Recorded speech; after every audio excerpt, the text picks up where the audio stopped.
Hi guys, welcome back to the channel.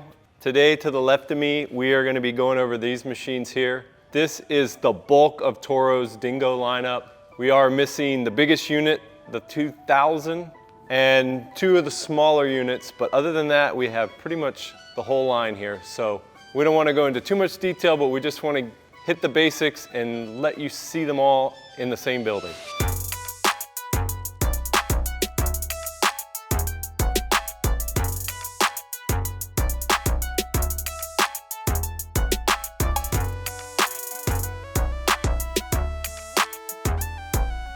Since 2020, these have been very hard to get. And we've had a couple units here at a time or no units for a long spell of time. So we're really excited to have them all in one place now. So we'll start smallest and we'll go to largest. And just a brief mention, there is a wheeled dingo that is called the TX323. There is a e-dingo, which is lithium powered. We don't have that today. There is a diesel version of this called the TX525. We don't have that today, but it looks identical to this machine here. And then we have this machine, which is the TX427. This is a Kohler gas-powered engine, and it's a walk-behind unit. There is a platform available that you can add to this unit so you have something to stand on. But this is a lightweight unit with lower lifting capacities. It has a radial lift. This machine is available in a wide or a narrow track. On a skid steer, you have two weight capacities that you're concerned with. One is your tip capacity, and that is the point when the back of the machine starts to lift off the ground when you're lifting something heavy, and that's your tip capacity. And then 35% of that is what they allow you to lift to the highest position. And that's just a safe margin of error because the higher the arms go, the more tippy the load, and the greater the damage when it falls to the ground. The tip capacity of any of these machines is roughly triple the name. So this is called the 427, but it has a rated, the highest setting weight capacity of roughly 500 pounds. The tip capacity, what it could lift off the ground, is triple that. So it's roughly 1,500 pounds. And then the weight of this machine is also 1,500 pounds. The last thing to really say about a 427 is that it's a radial lift. That means its lift arm is moving from a fixed point. So as the attachment is affixed here and you lift up, the attachment is pulling back. On some of the later dingos, we'll look at vertical lifts, and vertical lifts will lift your forks or your auger just truly up and down without pulling back as well. And next we move on to the TX700. This is a brand new unit, a ride-on machine that is really positioned to potentially replace these walk-behind units because the walk-behind units have really not been as popular as a ride-on unit. It is diesel power as opposed to this being gas-powered. And it, like the 427, it comes in a narrow track and a wide track. And also like the 427, this is a radial lift. So it does have that pull back when you lift up. Weight capacity wise, we're just going to use the rule. It's TX700. So that is its rated in the highest position weight capacity.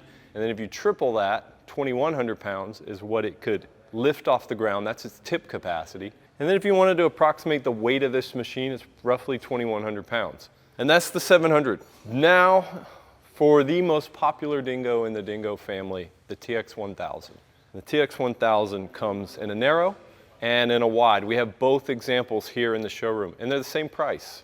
The narrow track is 33.7 inches wide, and the wide track's 41 inches wide. This will fit in a front door of a house. This will fit in a single back gate of a fenced-in yard.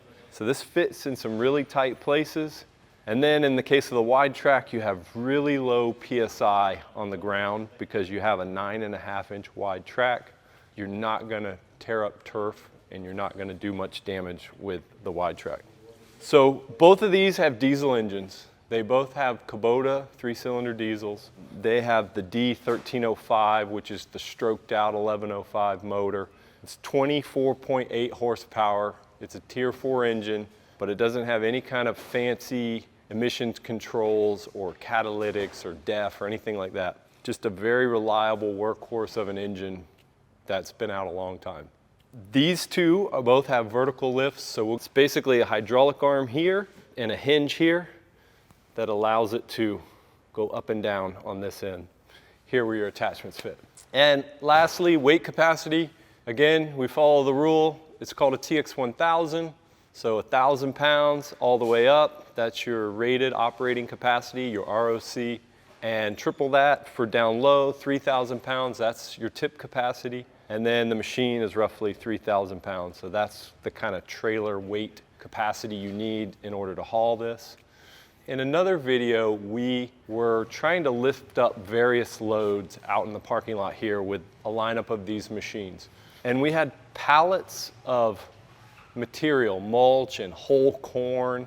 What we found is that if you're using a fork attachment on one of these machines, you may not experience the tip and rated capacities that you find in the books because that pallet of material is 48 inches long, and so it puts the weight out further from the machine and it reduces the lifting capacity. So we then put a bucket on these machines that brought the weight much closer in, and we started loading it with edger blades, and we got it to its rated capacities with edger blades, and it lifted it with ease. So really, to get those weight capacities, the tip and the rock, you really have to have a bucket attachment on them to get those rated numbers. So because there's a variety of dingo attachments, there's grapples, that's centralizing the weight if you're picking up a trunk.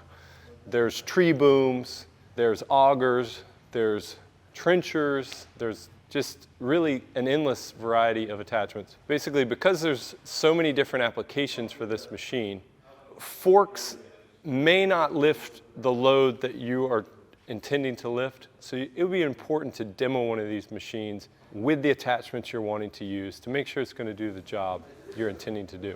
So that's the 1000, narrow and wide. And then lastly, in our lineup is the TX1300. This is another new unit that's been out for a little over a year. And what is great about this unit is it's bigger, its lifting capacities are higher, and its lift height is higher. This is a telescoping machine. It is only available in a wide track. Now, I did previously mention that we are missing the TX2000, which now that you know how the naming system works, you understand that that's 2,000 pounds all the way up, 6,000 pounds off the ground, and the machine weighs 6,000 pounds. This is the 1300, so 1,300 pounds, and actually that's all the way up without this telescope feature out. Once the telescope feature comes out, then your lifting capacity goes down. And then 1,300 tripled is roughly 3,900 pounds. That's what its tip capacity is. And roughly 4,000 pounds is what this machine weighs. This machine is new. It's been out for a year, a little more than a year. It's only available in a wide track. And I grabbed a tape measure because I wanted to get a true measure on it. It's 45 inches wide. So this still fits in a lot of places. You know, a lot of people that get a small mower like something like 45 inches or a 42 inch. They buy that mower specifically to fit in between AC units and fit into tight areas. This machine has a 37 horse Yanmar engine. Even though we graduated from radial lifts when we hit the 1000 to the vertical lift style, this is back to a radial lift, but you have the telescope feature. I think this unit's really cool. I think this still fits in tight areas, and it's still light in weight, and it goes on your landscape trailer as long as you have a good heavy duty one, but it gives you just that extra oomph of lift. And then the telescoping feature allows you to reach across a flatbed and grab a pallet and bring it back without going around. It allows you to get up high enough that you can use a grapple to dump things into the highest of dump trailers.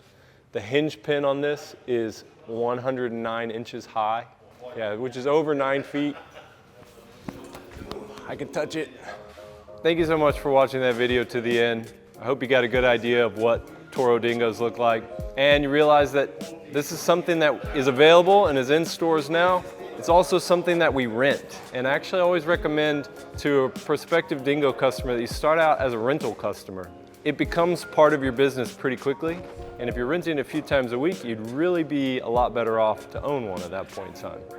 Hey, just because this video is over doesn't mean we don't have another one here or here, popping up. Click a video and just stay hanging out with us. And don't forget to subscribe to our channel, it really helps. We love your ideas. So a lot of people give us ideas and we make videos out of those. Thank you so much for watching. Hope you have a great weekend.